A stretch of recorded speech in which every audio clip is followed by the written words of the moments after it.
Hello दोस्तों, कैसे हो आप सभी। आज मैं आपके लिए कहानी लेकर आई हूँ। ऐसी ही सासू माँ होती हैं जो औरों की बहुओं को भी बिगाड़ देती हैं। आज ललिता जी बहुत खुश थी। उनके घर के सामने जो मकान था वह काफ़ी लंबे समय से खाली पड़ा था और उन्होंने सुबह ही टेम्पो से सामान उतरते देखा था। और टेम्पो के पीछे गाड़ी में से एक नौजवान लड़का, एक महिला, एक छोटा बच्चा और एक ललिता जी की उम्र की महिला थी।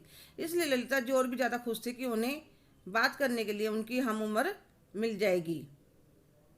जब ललिता जी ने देखा कि उनका सारा सामान उतर चुका है तो कुछ समय बाद वह अपनी पोती के साथ उनके लिए चाय नाश्ता लेकर जाती हैं ताकि जान पहचान हो सके। उनके घर की डोरबेल बजा देती हैं तो एक नवयुवती दरवाजा खोलती है और उन्हें देखकर नमस्ते करती है। तो वह कहती हैं, मैं तुम्हारे सामने वाले घर से आई हूँ। मैंने सोचा सामान लगाने में समय लगेगा, इसलिए थोड़ा चाय नाश्ता ले आई। अब पड़ोसी हैं तो इतना तो बनता ही है। तो अंदर से आवाज़ आती है, कुसुम कौन है बेटा, आप अंदर आइए। आंटी जी बाहर क्यों खड़ी हैं। मम्मी जी, यह सामने वाले घर से आंटी जी आई हैं। नमस्ते जी। आइए जी, मैं ललिता हूँ। यह कुछ चाय नाश्ता लेकर आई थी आप लोगों के लिए। अरे आपको परेशान होने की क्या जरूरत थी। यह मेरी बहू कुसुम है। बेटा बाहर सामान लेने गया है और एक 2 साल का पोता है। शिफ्टिंग में वह परेशान ना हो इसलिए उस 3-4 दिन के लिए उसकी नानी ले गई। बेटे से बड़ी एक बेटी है जिसके 10 साल का बेटा, 8 साल की बिटिया है। कभी कभी मिलने आती रहती है। और आपके परिवार में कौन कौन है। मेरे 2 बेटे हैं, दोनों शादीशुदा हैं। बड़े बेटे का एक बेटा है और यह छोटे बेटे की बिटिया है। आप लोग चाय नाश्ता करिए, फिर आऊँगी जी मिलने। और वह वापस अपने घर आ जाती है और खुश होती है। चलो कुछ तो टाइम पास होगा, कुछ तो गॉसिप मिलेगी करने के लिए। कुछ दिनों में उनका घर अच्छी तरह से सेट हो जाता है।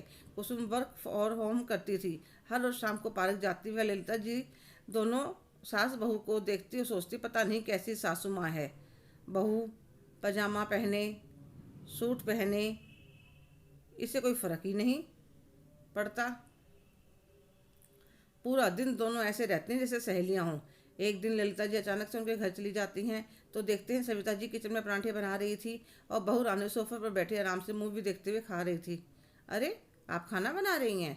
हाँ, वह कुसुम का बहुत मन था कि मम्मी आज गर्म गर्म आलू के परांठे खाने की इच्छा हो रही है। तो मैंने कहा, इसमें क्या बड़ी बात है, मैं बना देती हूँ अपनी बहू के लिए।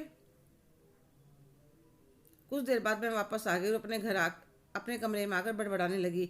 ये इनकी जैसी सास होती है जो पहले बहू को सिर पर चढ़ा लेती हैं, फिर बुढ़ापे में रोती फिरती है कि हमारी बहू तो हमसे डरती नहीं है। अरे मेरी बहुओं की मजाल है जो मेरे सामने एक शब्द भी बोल दे, चाहे कितने भी बीमार हो। मैंने आज तक दोनों को एक कप चाय का भी बनाकर नहीं दिया।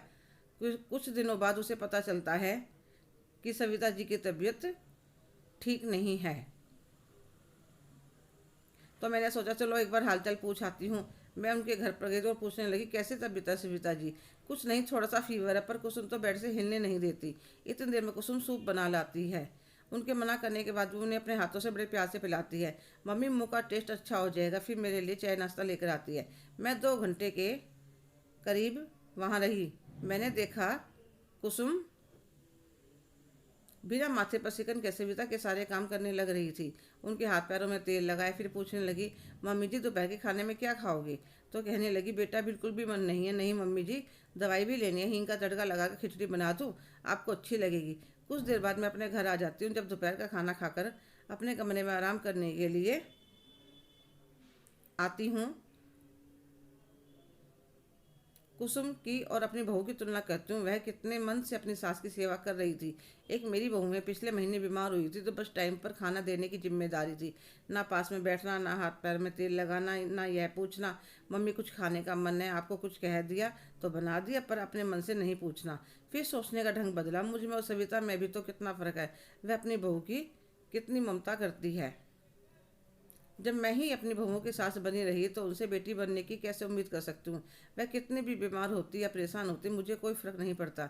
मुझे सारा काम टाइम पर चाहिए था। कभी किसी को एक कप चाय का बनाकर नहीं दिया, एक रोटी बनाकर नहीं खिलाई। जब हम ज़मीन में करेले के बीज डालेंगे तो आम कहाँ से खाने को मिलेंगे। अब मैंने भी सोच लिया, मैं भी एक अच्छी सासू माँ बनकर दिखाऊंगी ताकि मैं और मेरी बहू भी आपस में सहेलियों की तरह रहें। हेलो दोस्तों, कैसे हो आप सभी। आज की कहानी आपको कैसी लगी, कमेंट करके ज़रूर बताइएगा।